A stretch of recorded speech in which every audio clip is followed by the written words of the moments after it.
So this is, we're going to do the next level, or progress from our last abdominal routine.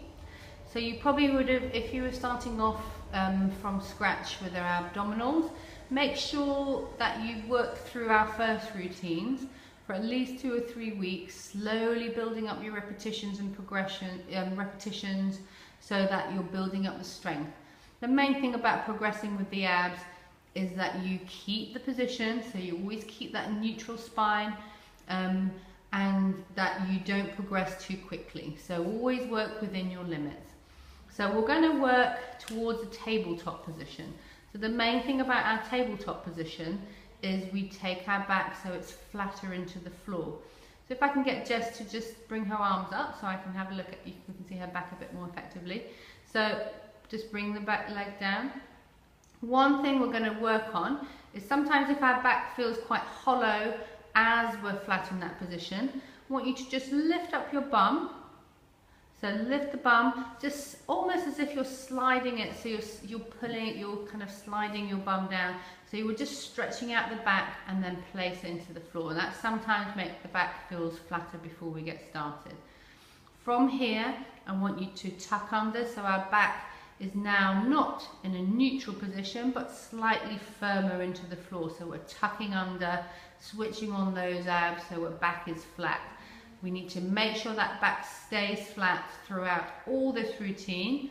At any point we feel that back lifting, we stop, and when we slowly progress onto there. So let's from here take one leg up into tabletop. We bring the other leg to join it, flatten the back into the floor, and then slowly lower one leg and slowly lower the other. So slowly we're seeing if we can take both legs up. As we take the legs up, remember we're flattening that back and slowly lowering down, we're controlling it.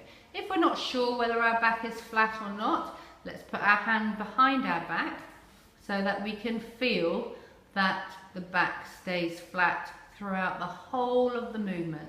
And this is what's essential, otherwise the exercise might get lost on you. Keeping that back down. Let's do one more here. So we're going to do a repetition of 6 of these as we've done with the other ones. And then on our last one, we're going to stay up into tabletop. So if that first exercise felt fine, we're going to take it to the next level and we're going to do a 45-degree leg slide.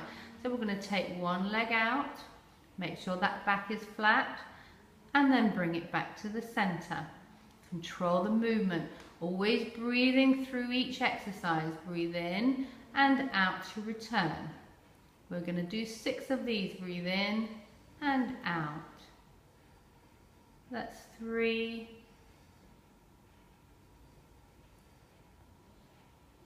Nice and controlled. You should feel it working in those abs. If your back feels like it's coming off that floor, drop it down a little bit more. So we're really switching them on. And release. Bring the legs down. Just give yourself a slight break there. As you get stronger with these positions, you can then flow into the next exercise. But as we're going to show you a slight break in here. And then we're going to come up again and do our last one. So the routine is really about you focusing on as far as you can go. At any point you feel any pain in your neck or shoulders or back, then just stop the exercise. We're going to combine our 2 movements now. So we're going to now drop the leg down into a heel tap, slide it out, bring it back, and replace it up again. And we're going to do 6 of those. Slide.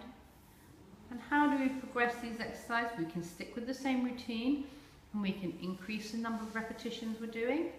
That's one way of progressing. Or we can do the whole circuit once or twice. Nice and controlled. See, we're not getting any back movement. So as this leg comes down, the back might want to lift.